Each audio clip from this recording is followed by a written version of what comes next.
dengan Tua. Sekarang kami ada dekat Penaga. Jom okey. Jom. Naresha Creep Naresha Ni Creep. kita punya vendor creep lah.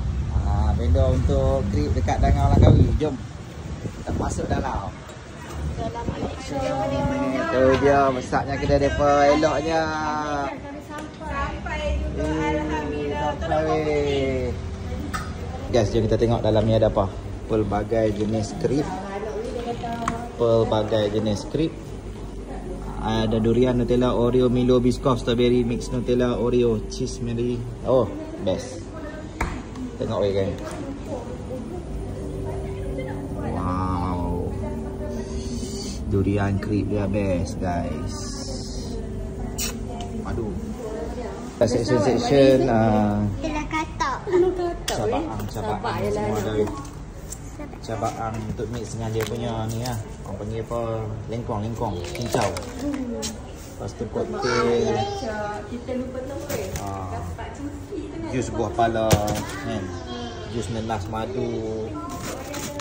Sweater coffee. Ni ayak tu kot. Ayak longan kan. Saya beli yang ni dah, saya nak try apa? Jus buah durian Belanda. Yang ni dah. Lepas tu yang ni tofu fa sejuk. Oh, sampai guys, lokasi dia berhadapan Caltech lah.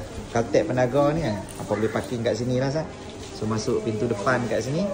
Apa boleh main tengok kuih-kuih raya apa semua ada lah. Okey, so kalau hampa nak creep dia, kalau tak mau main kat Penang, hampa boleh main kat Dangau Langkawi nanti lepas raya, hampa boleh makan pelbagai jenis creep. Tapi dia hantar creep je lah. Yang lain-lain ni tak ada lah dekat Dangau. So kalau nak yang lain-lain, hampa kena main sini noh. Aneka biskut. Support guys, support ni owner dia. Okay, setakat itu dulu. Video memang pendek saja. Saja nak tunjuk location Naresha Creep. Okay, so pakat-pakat support dekat Penaga Penang ya. Jangan lupa main kat sini. Okay, jangan lupa like, komen dengan share.